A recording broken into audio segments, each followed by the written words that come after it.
kalau kita mah orang Toriko, orang Tekian ikutin tambi aja, insya Allah selamat dunia akhirat. Dan Assalamualaikum warahmatullahi wabarakatuh. Alhamdulillah wassalatu wassalamu ala rasulillah. Masih berjumpa dengan saya Saiful Cerah. InsyaAllah masa depan kamu semakin cerah di acara podcast Tasawuf. Hari ini spesial karena kita sudah menghadirkan Kang Deddy. Assalamualaikum Kang Deddy. Waalaikumsalam warahmatullahi wabarakatuh. Kang Deddy, oke, kita langsung aja nih. Kang Deddy, apa kabar Kang Deddy? Alhamdulillah. Sibuk apa nih sekarang? Sehat. Ya, alhamdulillah saat ini kita dalam kondisi abnormal ya. New normal. New normal sudah new normal. Abnormal. Biasanya kan saya sudah terjadwal nih karena kerjaan saya kan saya biasanya ke kantor-kantor, ke klien-klien. Tapi karena situasi seperti ini jadi ya kita mesti menyesuaikan katakanlah begitu. Nah, selain saya mengunjungi klien-klien itu pun jarang, paling seminggu sekali. Tapi itu saya ke kantor nih buat yang belum tahu nih, Kang Deddy ke kantor ngapain Kang? Oke, saya kan kebetulan konsultan. Biasanya saya tuh ke kantor saya pribadi, bahkan jarang sebelumnya. Jadi saya banyak ke klien-klien karena pekerjaan saya membantu membimbing klien, istilahnya mengembangkan potensinya lah gitu kalau organisasi itu supaya lebih maju dan seterusnya gitu loh. Berarti sering ketemu orang baru, betul. Perusahaan baru. Iya, betul. Alhamdulillah. Itu biasanya nih Kang Deddy nih, begitu sampai ngelihat perusahaan. Iya. Itu sebenarnya awal yang harus diperbaiki apa sih supaya perusahaannya atau organisasi itu bisa improve gitu, yang bahasa Kang Deddy itu potensinya bisa ditingkatin tuh apa sih yang dilihat gitu? Yang perlu diiniin. Sebenarnya sih kalau kita udah lama berkecimpung di situ, buat saya puluhan tahun ya, dari tahun 86. Jadi pekerjaan saya itu di bidang continuous improvement. Sama bos saya, coba lu berangkat sana tuh lihat ada masalah apa ya. Jadi kita sebenarnya bisa melihat sih dari sekilas gitu. Cuman biasanya kan karena saya udah terbranding, si Deddy itu Jayanal itu dia jago di ISO katanya gitu. Jadi jalanin ISO. Cuman saya biasanya nggak langsung begitu. Jadi saya ngobrol dulu. Jadi concernnya apa nih gitu loh. Misalnya kita ada problem gini. Oh kalau untuk seperti itu berarti programnya ini. Misalnya sebelum ISO jalanin 5S dulu. Nah 5S apa nanti kita ngobrol lagi. Kayak gitu ya.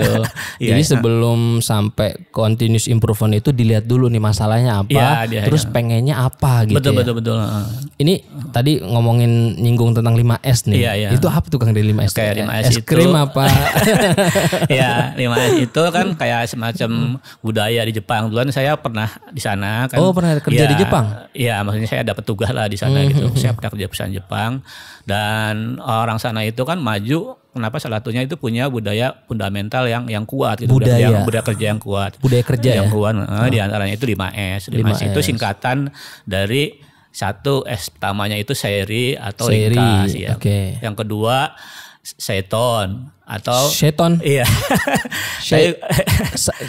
Bukan Seiton ya, tapi Seiton. Seiton itu artinya rapi. Oh, rapi. Habis itu Seiso itu artinya ya bersih lah gitu ya. Nah, ya habis itu nanti Seiketsu artinya itu apa sih namanya standarisasi, dan terakhir Seiketsu itu berkelanjutan lah gitu. Nah sebenarnya Akang bisa langsung belajar langsung nih, mau saya tunjukin nggak? Iya, boleh Kang. Jadi tangannya ke depan silakan. Gini. Ustadz tangannya ke depan. Pertama kan namanya apa? Seiri itu artinya ringkas. Ya ringkas itu pertama memilah-milah antara yang diperlukan dengan yang tidak diperlukan. Oh berarti gini ya. Ke depan ya. Pertama seiri itu ringkas. Memilah-milah antara barang-barang yang diperlukan dengan yang tidak. Kayak tadi kita kan sebelum mulai kan ada banyak macam tuh di meja ini kan, betul nggak sih? Oh iya benar. Sebenarnya untuk podcast ini apa yang diperlukan? Yang kayak HP lah, laptop kan nggak perlu, kan disingkirin. Skala prioritas banget ya? Iya, jadi memilah-milah antara yang diperlukan dengan yang tidak. Nah, habis itu Seiton itu artinya merapikan yang udah kita susun, pilah kita susun begini, kita rapi. Saya rapi. Jadi gini. Pertama pilah, habis itu disusun. Nah, habis itu seiso artinya dibersihkan. Kan kita juga tadi kan meja ini kita bersihkan.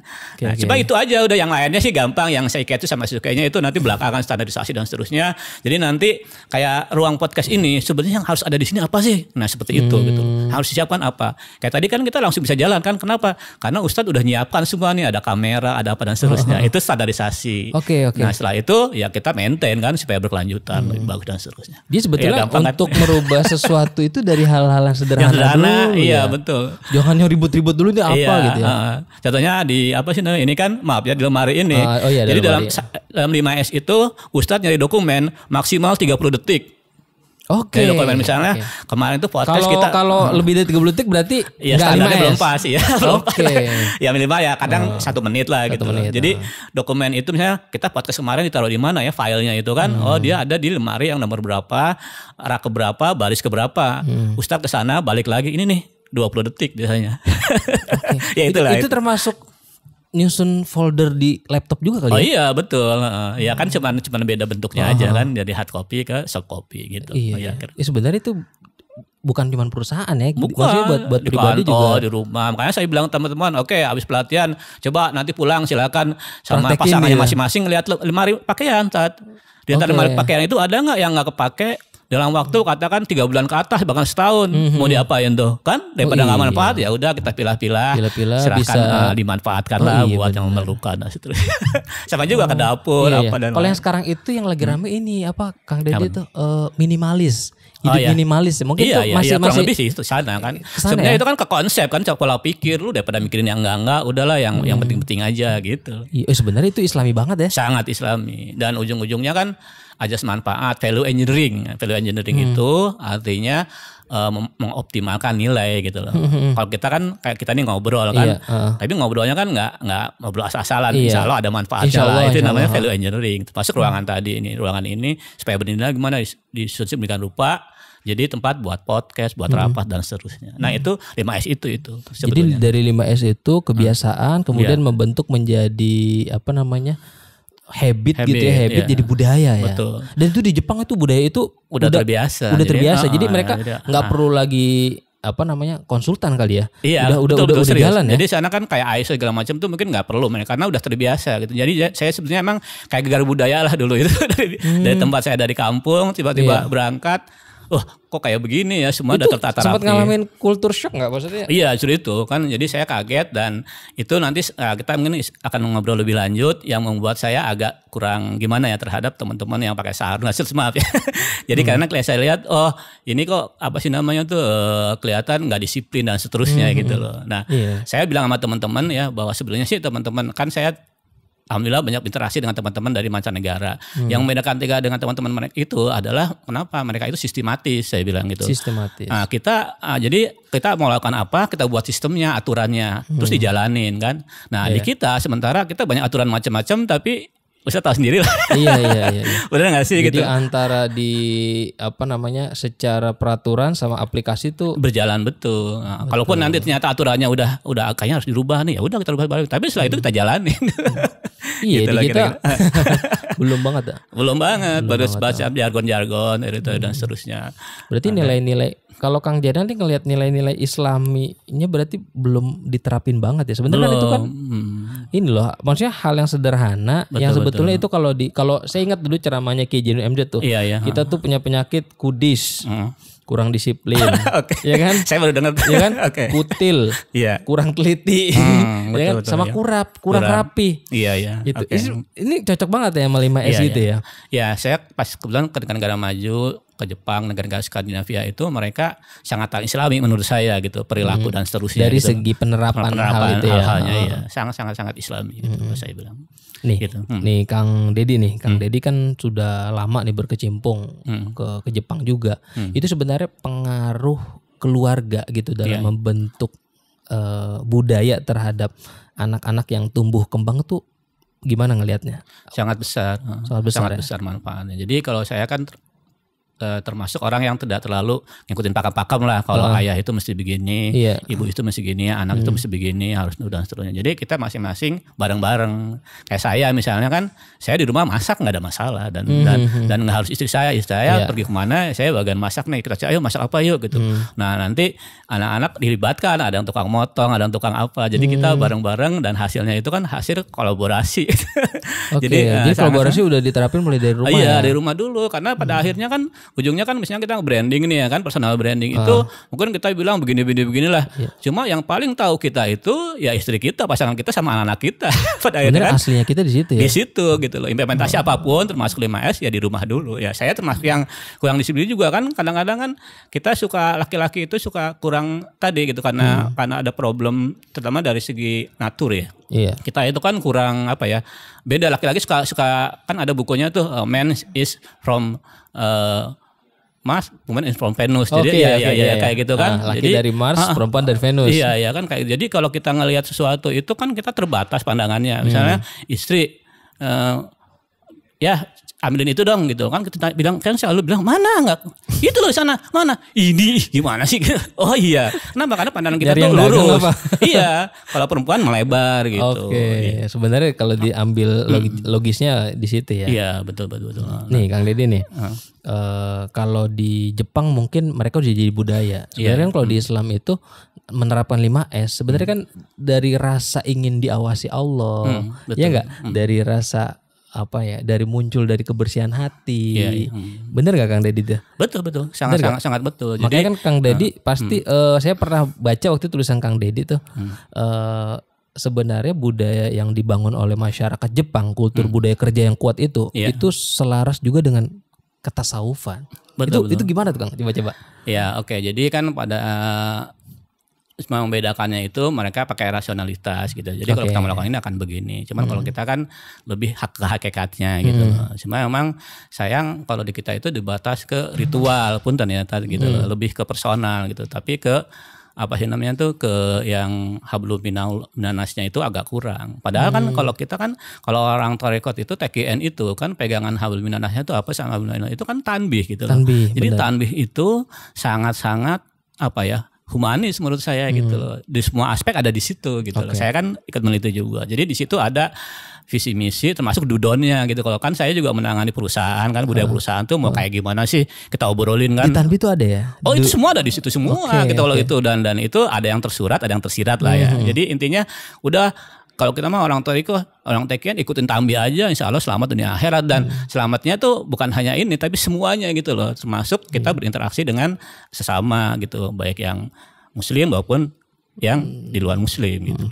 Nih Kang Deddy nih, kalau tadi Kang Deddy bilang yang paling penting untuk merubah atau meningkatkan potensi itu adalah dengan menjadikannya sebuah budaya. Betul. Ini gimana cara menjadikan Tanbih ini nilai-nilainya membudaya nih? Ya, oke. Jadi gini ya, kalau saya bilang sih kita udah punya modal kuat. Kenapa? Karena saya lihat semua teman-teman itu sangat apa ya, disiplin dalam amaliyah, betul nggak sih? Iya kan? Lah, kita kan jam 2 itu nggak usah pakai weker lagi, betul nggak sih? Jadi udah langsung istilahnya apa sih namanya, alarm biologisnya tuh udah jalan gitu. Dan semua kan sampai sholatnya sampai beli beda 100 kali dan itu modal yang kuat menurut saya. Nah, tinggal itu diimplementasikan dalam kehidupan sehari-hari. Dia hal sederhana lah, masalah punctuality. Nah, punctuality itu artinya ketepan waktu. Kayak misalnya saya nih kan, saya lebih baik saya nunggu berjam-jam daripada saya telat 1 menit aja gitu loh. Jadi saya effort apapun saya lakukan kan. Rumah saya kan di Cijantung, untuk kesini tuh kira-kira ya 1,5 jam lah. Cuman kita nggak tahu apa yang akan terjadi kan. Jadi lebih baik saya lebih awal. Saya pernah nunggu orang seharian walaupun cuma ketemu dari pagi jam 7 pagi sampai jam 7 malam, walaupun ketemunya cuma 5 menit nggak ada masalah.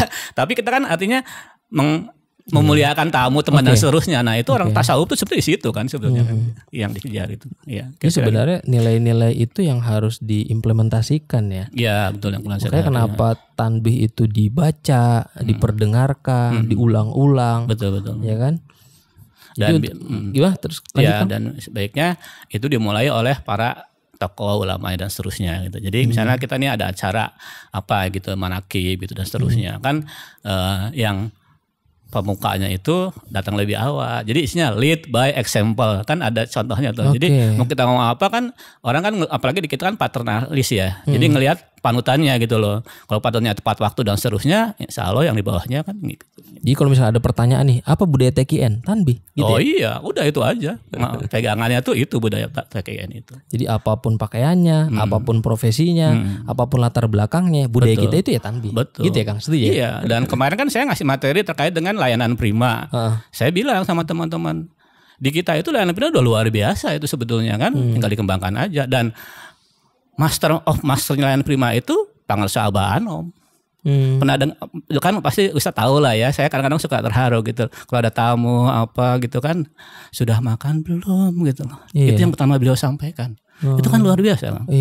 Akan kemanapun ya ada acara apapun di Ikhwan Tekien pasti dapat makan malam. Dan di mana di Suryalaya itu kan semua rumah, bayangkan itu menyiapkan diri dan seterusnya untuk menyiapkan makan buat tamu yang datang tanpa tanpa instruksi tanpa itu udah bagian dari keseharian itu kan budaya Kang itu sebenarnya kan. Nah tinggal yang hal-hal yang lain lah, saya kira itu udah modal yang bagus dan itu tinggal kita teruskan aja ke hal-hal yang lain dalam kerjaan dan seterusnya kan, apapun profesinya gitu loh saya. Ya sebenarnya dimulai dari kita sendiri. Dari kita sendiri, betul. Supaya nanti itu bisa beresonansi ke keluarga, kan? Terus bisa betul dari hal yang kecil kan. Ya karena kita kan maksud Ustaz kan kepala rumah tangga kan, lead by example yang sederhana lah. Sholat tepat waktu dan itu kan kalau kita nyuruh-nyuruh aja kan, tapi kitanya sendiri kan, ya kan akan dilihat gitu loh. Sholat, kitanya main HP. Iya kayak gitu-gitu. Benar. Gitu. Nah dengan begitu ya kita memberi contoh. Nih kalau boleh tahu nih Kang Deddy, dulu awal dapat talqin dzikir tahun berapa? Oke, itu agak panjang ceritanya nggak apa ya saya cerita. Jadi gini, saya kan sebelumnya kerja sebagai profesional lah di perusahaan multinasional yang semuanya tuh sudah mapan, sistemnya sudah ada. Saya tinggal ngikutin aja kan. Cuman dengan berjalannya waktu, saya kan nggak bisa kerjaan yang rutin-rutin gitulah. Saya suka itu ngerjakan proyek di improvement itu tadi kan.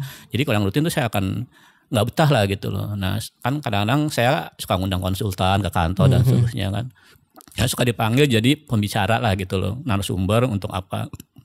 Nah pulangnya diamplopin tuh gitu kan. Wah kayaknya lumayan juga nih. Kalau akhirnya saya memberanikan diri untuk katakan mandiri gitu loh. Teman-teman pada kaget, wah gila loh katanya semua udah ada, udah dapat, udah kemana-mana.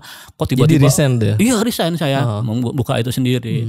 Nah pada saat kita berjalan, ya saya kan banyak belajar juga terkait dengan manajemen dan seterusnya. Ternyata kan ya di dunia usaha itu nggak semudah yang kita bayangkan gitu loh. Bahwa ada banyak paradok, bahwa kita harus ngontrol apa sih namanya aruskah dan seterusnya kan. Jadi saya beginilah turbulensi gitu loh. Itunya kayak semacam jet coaster. Nah untuk begitu kan hal-hal yang saya dapat dari negara-negara maju itu kan hal-hal yang rasional. Bahwa kalau gini akan begini, ini kan begini. Dan ternyata itu gak berlaku kan, gak terjadi gitu loh. Nah saya nyari saya sampai ngaji itu ke profesor, sampai ke Malang dan seterusnya. Itu sebenarnya nyari apa tuh? Ya nyari pegangan supaya saya tuh sebenarnya apa sih yang saya kejar gitu loh. Nyari hal-hal yang spiritual lah kadang gitu. Jadi saya ngaji istilahnya, ngaji ke mana-mana gitu. Itu proses pencarian. Proses pencarian yang lumayan panjang. Nah, sampai saya dikasih tahu teman ada YouTube dan satu YouTube yang sangat saya tertanam dari sampai sekarang itu adalah ceramahnya Pak Yai Wahyudin Sakam. Judulnya itu mengenal diri, menggapai ilahi gitu. Nah, saya lihat wah, ini nih yang saya cari selama ini. Sebenarnya saya itu siapa sih? Apa peran saya, mau kemana? Iya kan. Akhirnya udah habis itu saya langsung ikut kursus tasawuf. Teman-teman di kantor, tim saya suruh ikut. Apakah akan menjalankan atau enggak?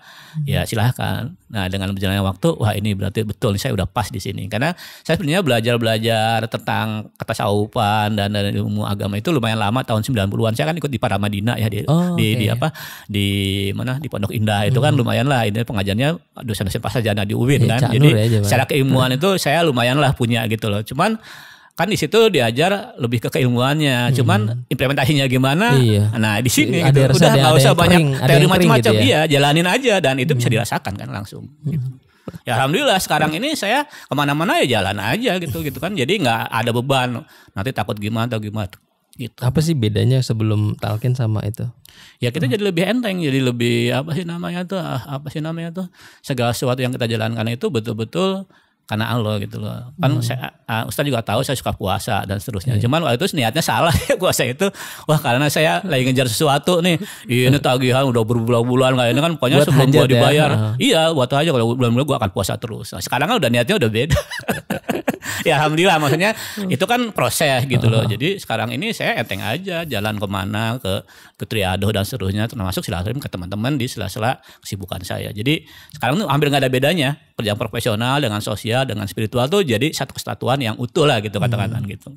keseharian, nggak dipilah-pilah. Kalau dulu kan dipilah-pilah, oh ini waktunya sholat, ini waktunya ini, udah nggak usah mikirin yang lain. Jadi sekarang udah bisa mengintegrasikan semua itu ya? Oh iya kan, itu kan yang penting. Jadi segala sesuatunya itu ya masuk zikir covid dan seterusnya kan. Sambil kita ngobrol ini kan sebelumnya saya mana kepikir gitu kan. Sekarang ya kita udah jadi bagian gitu loh dari ini gitu. Makasih ya, nih. Alhamdulillah sangat bagus ya. Kang Deddy keren nih. Iya. Makasih Kang Deddy ya. Iya, udah mau hadir di podcast Tasawuf. Iya. Mudah-mudahan nanti kita bisa ngobrol lagi.